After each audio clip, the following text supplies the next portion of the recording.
Di otak manusia itu Allah desain sedemikian rupa, ada zat kimia atau sering disebutnya hormon, atau juga ada yang zat kimia yang kategorikan neurotransmitter.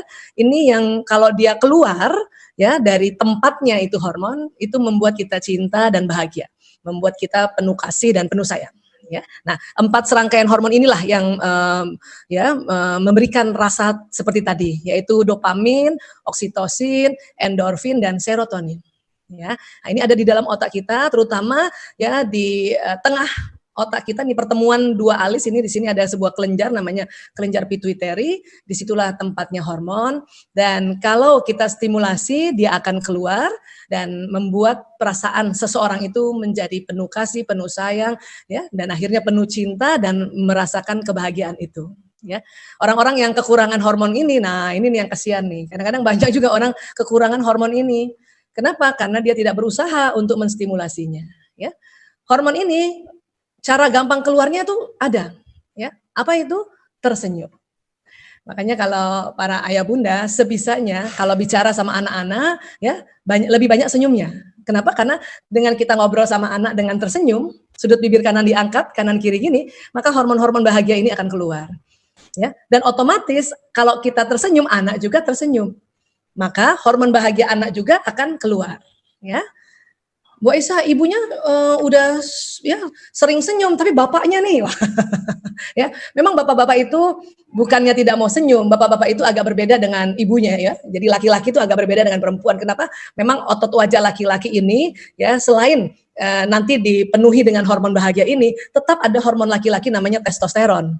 Sehingga laki-laki memang kalau senyum tidak bisa sesumringah, itu istilahnya ya, sumringah ibunya gitu. Kenapa? Karena otot wajah perempuan karena ada hormon perempuannya yang disebut estrogen, progesteron, jadi wajahnya itu lentur. Ya. Jadi kalau senyum seorang bapak itu tentu akan beda dengan senyum seorang ibu. Ya, ini harus juga kita tahu supaya kita tidak merasa bahwa ayahnya kok nggak senyum, padahal sebenarnya udah senyum, cuman mukanya rata. Itu tadi kalau laki-laki, ya. Ya. Baik, sekarang kita lihat lagi. Nah, ya punten. Tadi saya sudah sampaikan kita bicara tentang otak, ya. Nah, ini otak dilihat dari samping kiri, ya. Samping kiri ini ada otak besar, ada otak kecil, ya.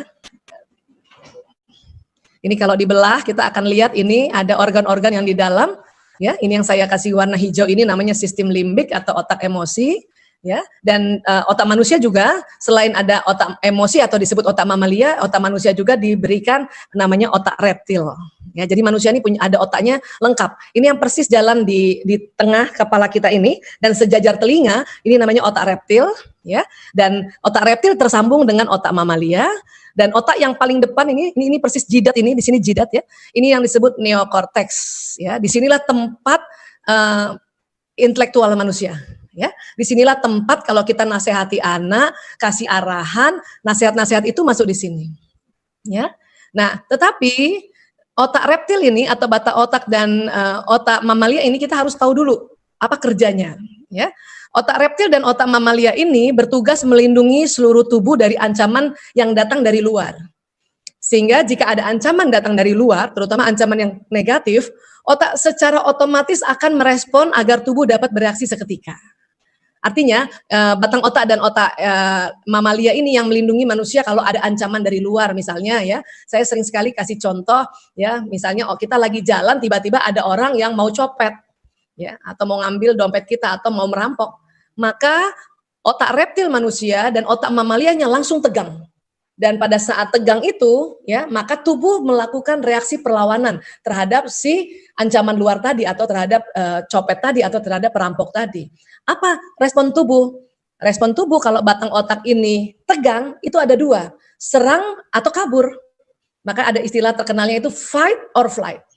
Ya, ini batang otak itu Allah desain sedemikian rupa, fight or flight, serang atau kabur. Jadi kalau ada copet, kita harus ya batang otak yang bekerja. Jadi tubuh kita otomatis akan serang dia atau kita kabur.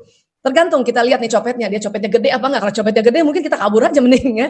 Tapi kalau misalnya copetnya bisa kita lawan, kita serang dia. Minimal pukul tangannya kalau kita misalnya lagi naik bus atau naik kendaraan umum, tiba-tiba ada tangan orang mau ambil dompet kita tepak tangannya tuh atau pukul tangannya, kita serang ya. Dan itu adalah kerja dari otak reptil atau batang otak. Dan ini kerjanya sangat otomatis. Ya. Nah, kemudian kalau yang paling depan ini adalah tempat otak ya apa ya istilahnya? Kalau kita belajar sesuatu masuknya di depan sini. Bijaksana juga ada di sini, ya. Kita ngaji misalnya baca Quran dan baca artinya, misalnya kita tahu Allah ajarkan apa di Quran, itu nanti masuknya di otak depan sini. Ya. Oke, nah dari mana masuknya? Dari panca indera, dari indera kita, dari mata, dari telinga. Tetapi dia tidak langsung loncat ke sini, dari mata loncat ke sini, tidak, dari telinga loncat ke sini, tidak. Mereka semua akan lewati dulu batang otak. Ya, batang otak, jadi berarti dia lewati otak reptil, kemudian lewati dulu otak mamalia, baru bisa masuk ke depan. Ya. Nah, tentunya, nah kita lihat ya, otak reptil dan otak mamalia ini akan bereaksi positif jika lingkungan di luar dirinya memberi respon positif.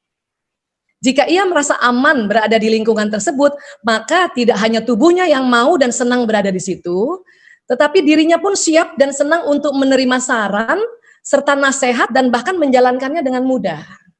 Ya, jadi kalau anak berada di sebuah lingkungan yang positif dan membuat dia aman dan nyaman, maka batang otaknya memberikan respon positif, bukan serang atau lawan.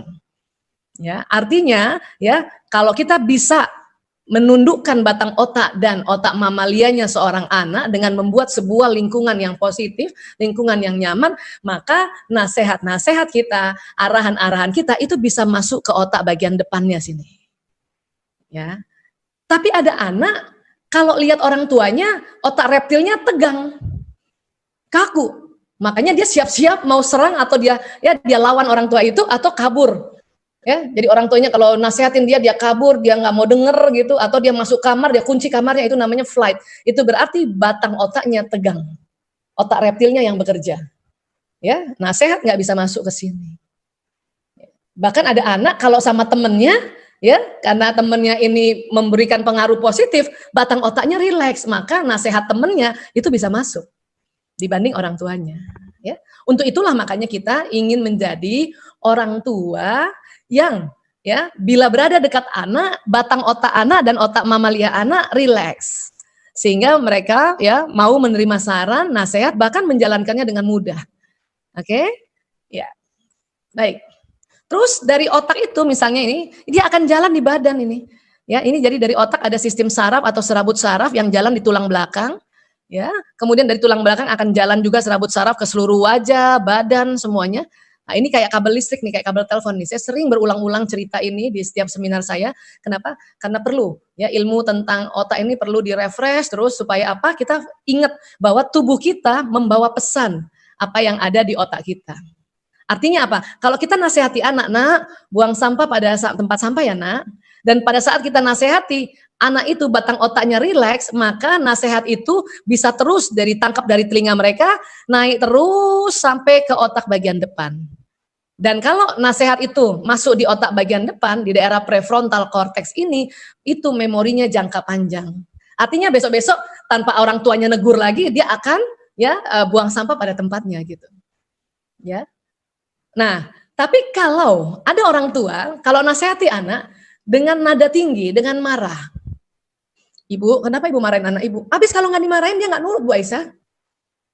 Iya, betul juga kata ibu itu tapi ya. Artinya gini, kalau anak dimarahin, dia suruh misalnya buang sampah Pak di tempat sampah dan dimarahin, batang otak ini tegang. Ya. Tapi kenapa dia bisa lakukan? Dia buang sampah di tempat sampah, kenapa dia lakukan juga? Iya betul. Kenapa? Karena pesan buang sampah pada tempatnya diterima oleh batang otak dan dia jalan di badan.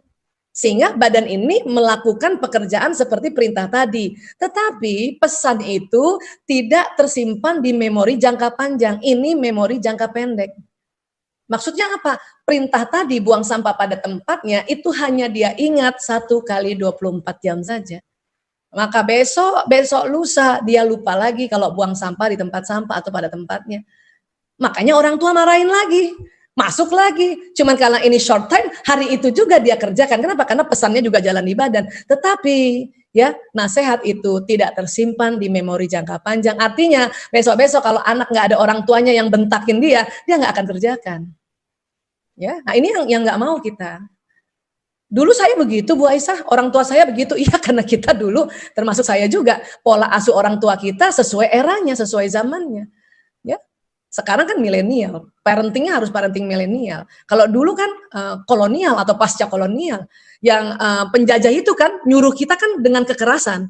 Kita juga melakukan. Jadi orang-orang tua kita dulu oleh penjajah dikerasin, ya suruh kerja rodi, ya dimarah-marahin. Dia bisa juga, cuman sampai batang otak saja. Dan dia mengerjakan dengan penuh kemarahan. Kenapa? Karena otak emosi yang di sini muncul rasa marah, muncul rasa jengkel, muncul rasa kesal.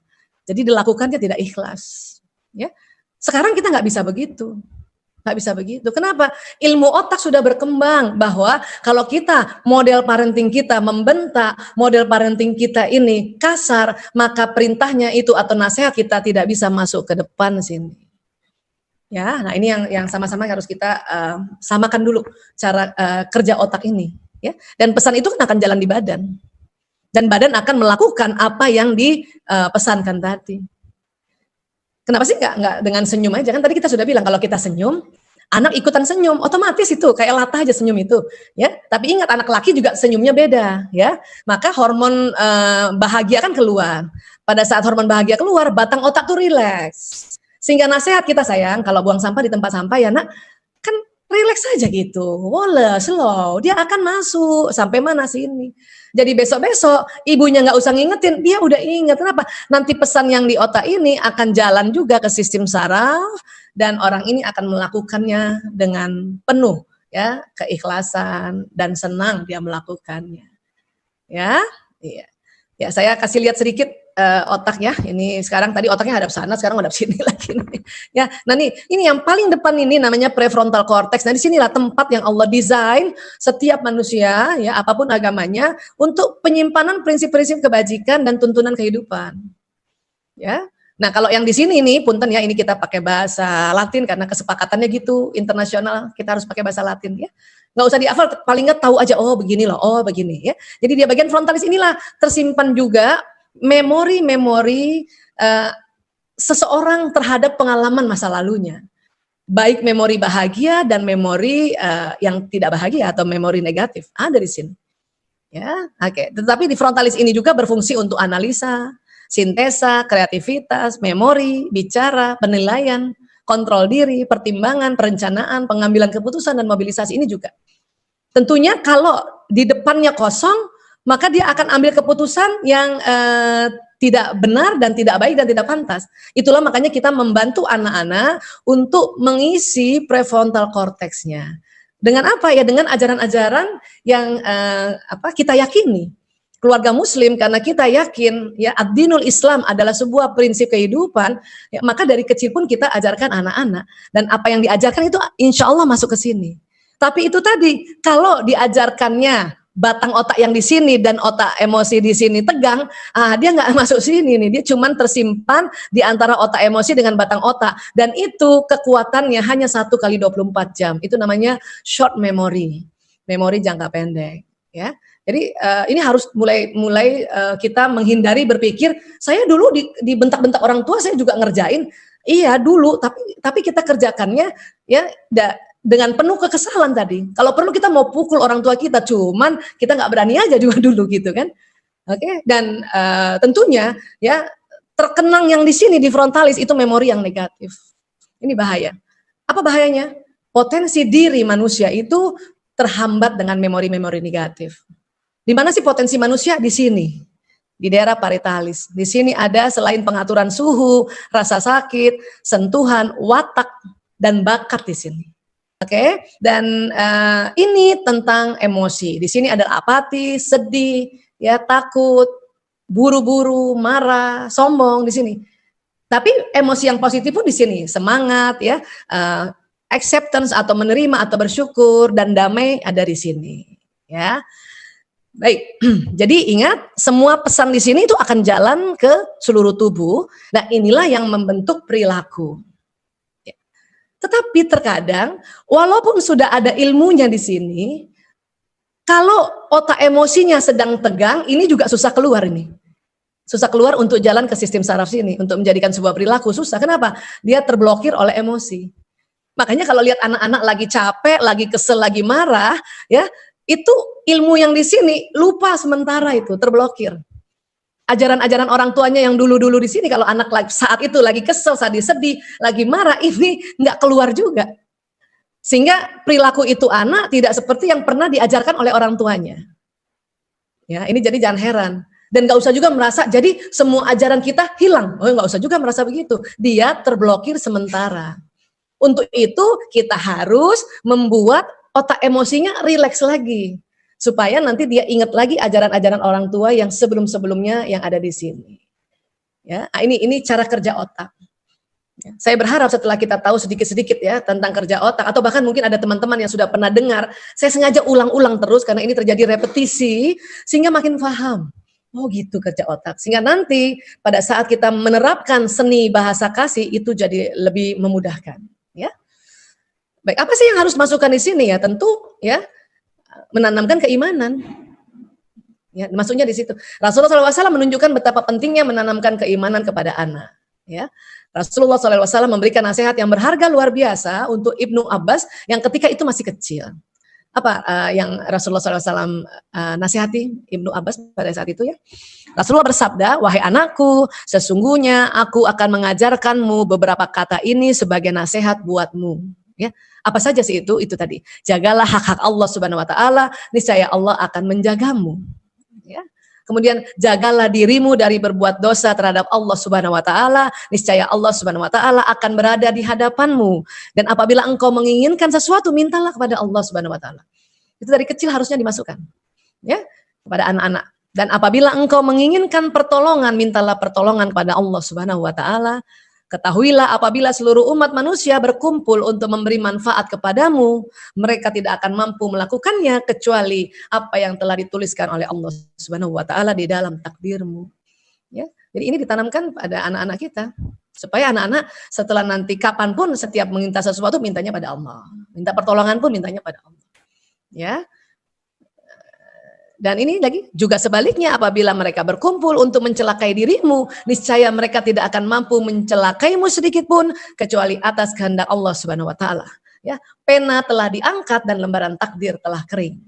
Oke, ini juga yang harus kita sampaikan pada anak-anak supaya anak-anak tidak takut terhadap desakan teman sebaya. Ya, anak-anak sekarang ya sering sekali nggak mau sekolah karena takut tekanan depan teman sebayanya atau dibully orang. Jadi kalau ini sudah kita masukkan sejak kecil bahwa kalau ada teman-temanmu berkumpul mau celakain kamu ya nggak akan mampu tuh, ya, nggak akan mampu sedikit pun kecuali atas kehendak Allah. Ya. Nah, ini harus masuk nih sejak kecil.